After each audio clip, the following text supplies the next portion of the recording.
तो last part में हमें ये पता चला था कि वो जो अकुमो था वो असली अकुमो था ही नहीं। वो तो बियॉन्डर का असिस्टेंट अपोस्टल था। और अपोस्टल फ्रेडागोन के साथ कुछ सौदा करने के लिए आया था।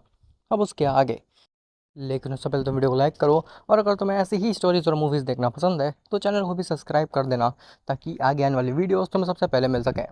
खैर, तो फ्रेडागोन कहता है, तुम तुम यहाँ पे, लेकिन कैसे, क्यों, तुम क्या चाहते हो मुझसे? अपोस्टल कहता है, मैं तो बस तुम्हारी मदद करने के लिए आया था यहाँ पे, मैं कुछ चाहता नहीं हूँ तुमसे।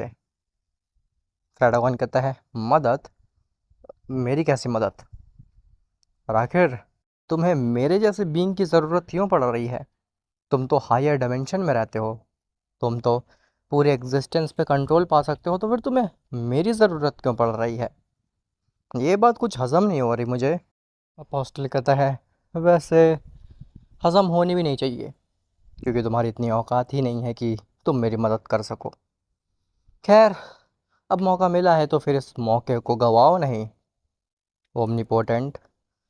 अगर तुम चाहते हो कि तुम बियॉन्डर की गुड बुक्स में आ सको, तो ये काफ़ी अच्छा मौका है उसके लिए। फ्रेडागोन कहता है, हाँ वो तो ठीक है, लेकिन आखिर मुझे करना क्या होगा तुम्हारे लिए?" अपोस्टल कहता है, देखो, मैं जानता हूँ कि तुम्हें वो रिंग ऑफ किंग्स चाहिए जो कि उस सेन के पास में है, और वो मैं तुम्हें दिला सकता हूँ। फ्रेडागोन कहता है, कैसे? कैसे आखिर तुम मुझे वो रिंग दिला सकते हो? और आखिर तुम अचानक से इतने अच्छे कैसे बन गए? तुम अचानक से मेरी मदद करने कैसे आ गए? मुझे तो दाल में कुछ काला लग रहा है। अपोस्टल कहता है, "हाँ, अगर तुम्हें ऐसा लग रहा है तो फिर मुझे तुम्हारी कोई ज़रूरत नहीं है। जब तक तुम्हें मेरे ऊपर पूरा ट्रस्ट ना हो तब मुझसे बात करना।" ऐसा बोल करके अपोस्टल धीरे धीरे डिसअपियर होने लगता है। लेकिन फ्रेडागोन समझ जाता है कि यही उसका आखिरी मौका है वो रिंग हासिल करने का, और दोबारा से सभी ओमनीपोटेंट्स के बीच में अपना दबदबा बनाने का। फ्रेडागोन कहता है, अच्छा ठीक है, रुक जाओ, मैं तुम्हारी मदद करूँगा। मुझे करना क्या होगा आखिर? तो अपोस्टल कहता है, शाबाश, तुम्हें कुछ नहीं करना होगा, मैं तुम्हें पावर्स दूंगा उस सेन से फाइट करने की। मैं तुम्हें ऐसी ऐसी मैनिपुलेशंस और ऐसी ऐसी एबिलिटीज़ दे दूंगा जो कि वो सेयन भी कभी ना रीड कर पाए, या फिर अगर वो अचीव करना चाहे तो अपनी ज़िंदगी में ना कर पाए कभी। पैराडॉन कहता है, ये काम? हाँ, ये काम तो मैं खुशी खुशी करूँगा। अपोस्टल कहता है, लेकिन इसमें थोड़ा सा ट्विस्ट है। फ्रेडागोन कहता है, कैसा ट्विस्ट आखिर? तो अपोस्टल कहता है कि तुम अकेले उस सेन से फाइट नहीं करोगे। मैं जानता हूँ कि तुम काफ़ी शक्तिशाली हो, तुम सबसे स्ट्रॉन्गेस्ट ओमनीपोटेंट हो, तुम इतने पावरफुल हो कि तुम गलती से हायर डायमेंशन में आ गए थे, लेकिन स्टिल मैं तुम्हें ये रिस्क लेने नहीं दे सकता। तुम अकेले उस सेन से फाइट नहीं कर सकते हो, तुम्हारी मदद करेगा ये बीइंग। तभी अचानक से वहाँ पे फ्रीज़ा आ जाता है। फ्रीज़ा को देख करके फ्रेडागोन तो शॉक्ड रहता ही है, तुम लोग भी शॉक हो गए होगे कि आखिर ये फ्रीज़ा कहाँ से आया, क्या ये स्टोरी का पार्ट भी था कभी? तो सब तुम्हें समझ में आएगा अभी। फ्रेडागोन कहता है, ये ये है कौन आखिर, और ये मेरी मदद क्यों करेगा? मुझे मदद की ज़रूरत ही नहीं है, आप बस मुझे पावर्स दे दीजिए, मुझे मैनिपुलेशंस दे दीजिए, मैं अकेले उसे हरा लूँगा। तो फ्रीज़ा कहता है, "हा, हा, हा, हा, मानो चाहे ना मानो, तुम्हें मेरी ज़रूरत तो पड़ेगी ही उस सेन बंदर को हराने के लिए, और अगर तुम्हें लगता है कि तुम अकेले उसे हरा लोगे तो फिर ठीक है, मेरा यहाँ पे कुछ काम नहीं है।" अपोस्टल कहता है, रुक जाओ, ये फ्रीज़ा है, ये गोकू का और उन सेयन्स का सबसे बड़ा दुश्मन है। इस फ्रीज़ा ने अकेले ही अपने दम पे पूरे सेयन्स के खानदान, पूरे उनकी ब्रीड को ही ख़त्म कर डाला था। तो ये काफ़ी करीब से जानता है उन सेयन्स को, तो मैं इसकी मदद ज़रूर पड़ेगी उन सेयन्स को रोकने में। फ्रेडागोन कहता है, अच्छा, लेकिन इसमें ऐसा क्या खास है, इससे तो स्ट्रांग हूँ मैं, तो मुझे इसकी ज़रूरत क्यों ही पड़ेगी आखिर? और ये तो आमसा मॉर्टल है, ये तो मर भी जाएगा एक अटैक के बाद। तुम जानते हो वो गोकू कितना स्ट्रांग बन चुका है, वो लिटरली तुम्हारे ऊपर एक उंगली छुआएगा और तुम डिसअपियर हो जाओगे, पता भी नहीं चलेगा तुम कहाँ चले गए। फ्रीज़ा कहता है, मुझे उस बंदर से बिल्कुल भी कंपेयर मत करो। और रही बात कि मैं मॉर्टल हूँ, तो ये तुम्हारी गलतफहमी है। अपोस्टल मुझे पहले ही से इमॉर्टल बना चुका है, और जो एबिलिटीज़ तुम्हें देने वाला है उसकी काउंटर एबिलिटीज़ ऑलरेडी मेरे पास में है। फ्रेडागॉन कहता है, काउंटर एबिलिटीज़? लेकिन काउंटर एबिलिटीज़ क्यों? अपोस्टल, ये काउंटर एबिलिटीज़ आपने इसको क्यों दी है? ये तो मेरी सारी एबिलिटीज़ को या फिर मैनिपुलेशंस को काउंटर कर सकता है। अपोस्टल कहता है, हाँ मुझे पता है, लेकिन मैंने सोच समझ के वो काउंटर एबिलिटीज़ दी हैं इस फ्रीज़ा को, ताकि अगर तुम्हारी मैनिपुलेशंस उस पर काम ना आए गोकू पे, तो फ्रीज़ा की मैनिपुलेशंस काम आ जाए। चिंता मत करो, वो रिंग ऑफ किंग्स तो तुम्हें ही मिलने वाली है। फ्रेडागन कहता है, मतलब कि मेरे पास अभी भी चांस है उस मल्टीवर्स को ख़त्म करने का। तो बताओ फ्रीज़ा, तुम क्या जानते हो उन सेयंस के बारे में? उनकी कमज़ोरी क्या है? किस जगह पे हमें वार करना चाहिए? फ्रीज़ा कहता है, वैसे तो उन सेयंस की फ़िज़िकली कोई भी कमज़ोरी नहीं है। उनके ऊपर जितना वार करोगे वो अपने आप को स्ट्रॉन्ग बनाते जाते हैं, पता नहीं इतनी पावर्स आती कहाँ से हो उनके पास में। लेकिन उनकी एक ऐसी कमज़ोरी है जिस पे अगर तुमने वार कर दिया तो फिर वो अंदर से ही टूट जाएंगे, और अगर सेयंस एक बार अंदर से टूट गए फिर तो वो कुछ नहीं कर सकते। रेडागोन कहता है, बताओ आखिर वो कमज़ोरी क्या है उनकी, मैं जानना चाहता हूँ। फ्रीज़ा कहता है, वो कमज़ोरी है उनकी फैमिली। अगर तुमने उनकी फैमिली को ख़त्म कर दिया तो वो सेयंस पूरी तरीके से टूट जाएंगे अंदर से, जिसके बाद उन्हें हराना बहुत ही ज़्यादा ईजी हो जाएगा। फ्रेडागोन कहता है, हा हा, अब मज़ा आएगा। अब मैं उन सेयंस की फैमिली को तड़पा तड़पा के मारूंगा, और उन सेयंस को भी, जिसके बाद में पूरा मल्टीवर्स मेरा, पूरा एग्जिस्टेंस मेरा, और वो रिंग ऑफ किंग्स की मदद से मैं सब पे अपना कब्ज़ा बना लूँगा। फ्रीज़ा कहता है, वो तो वक्त ही बताएगा। फ्रेडागोन कहता है, हाँ मतलब? ये फ्रीज़ा आखिर ऐसे स्माइल क्यों किया? सच सच बताइए अपोस्टल, आपका कुछ प्लान है ना?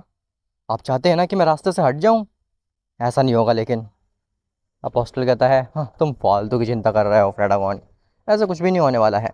और वैसे भी ये तो केवल आम सा मॉर्टल है, अगर ये तुम्हारे रास्ते में आएगा तो फिर तुम इसको एक चुटकी भर में हरा सकते हो। फ्रेडागोन को लगता है कि अपोस्टल एकदम ठीक कह रहा है तो ये एक आम सा मॉर्टल ही। जिसके बाद फ्रेडागोन भी फ्रीज़ा की बात मान लेता है और पूछता है कि आखिर हमें उनके ऊपर वार कब करना है, कैसे करना है, उनकी फैमिली मुझे कहाँ मिलेगी? तो फ्रीज़ा कहता है, अभी तो उनके ऊपर वार करना मुश्किल है, क्योंकि सभी सेयंस, एलीट सेयंस अपने प्लानट में ही हैं, अपने घर पे। तो अगर इस समय उनके ऊपर वार किया जाएगा, उनकी फैमिली को डिस्ट्रॉय करने की कोशिश की जाएगी, तो फिर वो प्रोटेक्ट करेंगे उन्हें, और हो सकता है कि हमारा ही प्लान हमारे ऊपर पलटवार कर जाए। इसीलिए बेहतर यही होगा, जब तक मैं ना कहूँ तब तक बिल्कुल भी मत आना वार करने के लिए उस प्लेनेट पे, वरना कुछ भी हो सकता है। फ्रेडागोन कहता है, वैसे तो मैं किसी से डरता नहीं हूँ, अगर वो सेयंस और एलीट सेयंस भी होंगे तो भी मुझे कुछ भी फ़र्क नहीं पड़ता, मैं उनकी फैमिलीज़ को डिस्ट्रॉय कर ही दूंगा किसी ना किसी तरीके से। फ्रीज़ा कहता है, वाकई में इतने समय से तुम उन सेयंस और एलीट सेयंस के साथ में थे, तुम उनका बाल तक नहीं बांका कर पाए, और अब तुम कह रहे हो कि तुम उनके होते हुए उनकी फैमिलीज़ को डिस्ट्रॉय कर दोगे? क्या मजाक है फ्रेडागोन, तुम अपने आप को कूल और स्ट्रांग दिखाने के लिए कुछ भी बोलते हो, ये चीज़ प्रैक्टिकल है ही नहीं। फ्रेडागोन कहता है, तुम कीड़े जैसे मॉर्टल अपना मुंह बंद रखो, तुम तो जानते ही हो ना कि मैं कुछ भी कर सकता हूँ तुम्हारे साथ। अपोस्टल कहता है, वैसे फ्रेडागोन, फ्रीज़ा कुछ गलत भी नहीं बोल रहा, वो एकदम सही तो बोल रहा है, तुम फालतू में हाँक रहे हो, जबकि सबको पता है कि तुम कितनी बुरी तरीके से उन सेयन से हार गए थे। हाँ। फ्रेडागोन चुप हो जाता है अपोस्टल की बात को सुन करके, और कहता है, "छ, ठीक है, मैं उन सेयंस की फैमिली पे तभी वार करूंगा जब तुम बताओगे, लेकिन मुझे बेसब्री से इंतज़ार रहेगा उस मौके का।" फ्रीज़ा कहता है, चिंता मत करो, बहुत जल्दी मौका मिलेगा। जिसके बाद फ्रीज़ा और अपोस्टल वहाँ से चले जाते हैं, और फ्रेडागोन के पैलेस पे जितना भी कोहरा और धुंध होती है वो सब गायब हो जाती है। जैसे ही फ्रेडागोन की वो फॉग गायब होती है तभी सभी जो सोल्जर्स होते हैं फ्रेडागोन के पैलेस के, वो भागते हुए फ्रेडागोन के पास आते हैं और वो कहते हैं, लॉर्ड आप ठीक तो हैं? आपके साथ कुछ गलत तो नहीं हुआ? हम अचानक से अनकॉन्शियस हो गए थे, हमें तो पता ही नहीं चला आखिर हुआ क्या हमारे साथ में। फ्रेडागोन कहता है, क्या? आह, छोड़ो, कुछ भी नहीं था वो सब। उसको एक बुरा सपना समझ के भूल जाओ, कुछ भी नहीं हुआ है मुझे, मैं एकदम ठीक ठाक हूँ। फ्रेडागोन के सोल्जर्स कहते हैं, ओह चलो फिर ठीक है। खैर, वहीं दूसरी तरफ अर्थ पे सभी इलीट सेंस और सेंस अपना पेट भर के खाना खा लेते हैं, लेकिन टर्बल स्टिल काफ़ी नाराज़ होता है। टर्बल क्रैश और जॉर्वो की तरफ देखता है तो वो एकदम चिल बैठे होते हैं, उन्हें कोई टेंशन नहीं होती है, कोई फिक्र नहीं होती है। इवन वो तो हंसी खुशी से बात भी कर रहे होते हैं। टर्बल को ये चीज़ बिल्कुल भी अच्छी नहीं लगती। टर्बल क्रैश और जॉर्वो के नज़दीक पहुंचता है और कहता है, तुम लोगों को ज़रा भी शर्म नहीं आ रही? तुम लोगों को ये नहीं लग रहा है कि तुम्हारे दो साथी, दो एलीट सेंस जा चुके हैं, लेकिन तुम यहाँ पे हंस रहे हो, फूड एंजॉय कर रहे हो? तुम कैसे एलीट सेंस हो आखिर, जो कि अपने के खोने पे खुशी मनाते हो? क्रैश कहता है, टर्बल हम इसके ऊपर ऑलरेडी बात कर चुके हैं। वो दोनों सेयंस अपनी गलती से मरे हैं और जिरेक्स तो एक गद्दार था। अब इसके ऊपर और बहस हमें नहीं करनी, हमने अपना सफाई दे दिया है। टर्बल कहता है, ठीक है, तुम लोगों को जैसा ठीक लगे तुम वैसा करो, लेकिन मैं जा रहा हूँ, मैं जा रहा हूँ उस फ्रेडागोन से फाइट करने और जिरेक्स रेजर का बदला लेने। तुम लोग यहाँ पे हाथ रखे बैठे रहो बस। ऐसा बोल करके टर्बल वहाँ से गायब हो जाता है। क्रैश और ज़ॉर्वो काफ़ी रोकने की कोशिश करते हैं टर्बल को, लेकिन टर्बल नहीं रुकता, वो जा चुका था। गोकू और ब्रोली ये दोनों ही आते हैं ज़ॉर्वो और क्रैश के पास में और सारी सिचुएशन जानने की कोशिश करते हैं। गोकू कहता है, क्या हुआ, आखिर टर्बल कहाँ पे चला गया?" तो क्रैश कहता है, हाँ कुछ नहीं, वो पता नहीं हमसे किस बात के लिए नाराज़ है। वो चाहता था कि हम उस गद्दार जिरेक्स की मदद करते, हम उसका बदला ले जा करके फ्रेडागोन से। तुम लोग तो जानते ही हो ना कि वो जिरेक्स कितना बड़ा ट्रेटर था। उसने ही इलीट सेंस के पीठ पे छुरा भोंक दिया और टर्बल चाहता है कि उसका बदला लिया जाए। ये कैसी बात है? ब्रोली कहता है, ना, सेंस ऐसे ही होते हैं, तुम नहीं जानते हो क्या? सेयंस भले ही किसी को हेट क्यों ना करते हों, लेकिन उसके लिए भी सेयंस के दिल में फीलिंग होती है। टर्बल ने काफ़ी समय बिताया है जिरेक्स और रेजर के साथ में, और टर्बल तो तुम इलीट सेंस का लीडर भी है, जिसकी वजह से उसको काफ़ी ज़्यादा बुरा लग रहा है। उसे लग रहा है कि उसी की ये सब गलती है, उसी की वजह से वो दोनों मारे गए हैं, जबकि उसे क्या पता कि गलती तो उन दोनों की ही थी। जॉर्वो कहता है, हाँ, लेकिन ये चीज़ टर्बल को आकर सिखाई कैसी जाए, कैसे बताया जाए उसे कि हमें जिरेक्स और उस रेजर के बारे में भूलना होगा और आगे बढ़ना होगा, हम उनके बारे में ही हमेशा नहीं सोच सकते हैं। गोकू कहता है, हाँ मानता हूँ कि ये चीज़ काफ़ी ज़्यादा टफ है, लेकिन टर्बल समझ जाएगा। फिलहाल यहाँ पे समय वेस्ट नहीं करते हैं और जाते हैं उस टर्बल के पीछे, उसे मनाने के लिए, उसे समझाने के लिए। और मुझे लगता है अगर हम उसे ढंग से समझाएंगे तो वो समझ भी जाएगा। टर्बल काफ़ी ज़्यादा स्मार्ट है। तभी वहाँ पे वजीटा भी आता है। वजीटा कहता है, क्या हुआ, तुम सब ये आखिर क्या बात कर रहे हो? तो उसे भी सब सिचुएशन एक्सप्लेन की जाती है। गोकू कहता है, वजीटा तुम्हें क्या लगता है, हमें क्या टर्बल के पीछे जाना चाहिए? वजीटा कहता है, हाँ क्यों नहीं, बिल्कुल।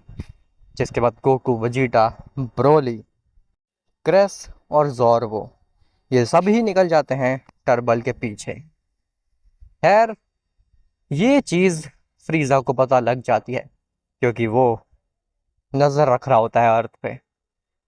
फ्रीज़ा फ्रीज़ा के पास में एक ऑर्ब होता है, उस ऑर्ब से वो बियॉन्ड मल्टीवर्सल बीइंग से कनेक्ट कर सकता था। फ्रीज़ा उसी ऑर्ब का इस्तेमाल करके फ्रेडागोन से कनेक्ट करता है और कहता है, हाँ, वो सेयंस जा चुके हैं, अब उनकी फैमिली पे वार किया जा सकता है। फ्रेडागोन भी खुश हो जाता है ये न्यूज़ को सुन करके, और वो बिना कुछ सोचे समझे आ जाता है।